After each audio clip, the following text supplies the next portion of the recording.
Hey everyone, and welcome to RabbitWerks JS. This is the first video in a mini-series where I demonstrate some of the awesome features built into the Mozilla Devtools. These features make our job as web developers much easier. Mozilla is on the forefront of the web development world, so it's no surprise that their Devtools are on the cutting edge as well. So here we are on the Mozilla Developer Edition download page, which I've linked to below in the description. Just go ahead and download and install it.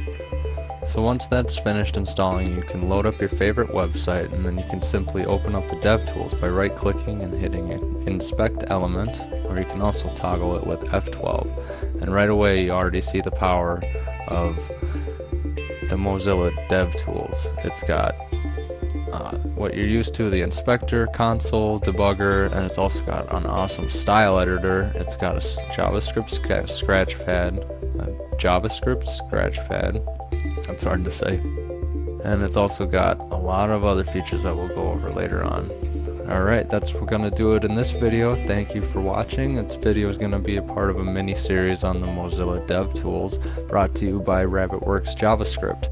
Don't forget to like, comment, and subscribe. Thank you.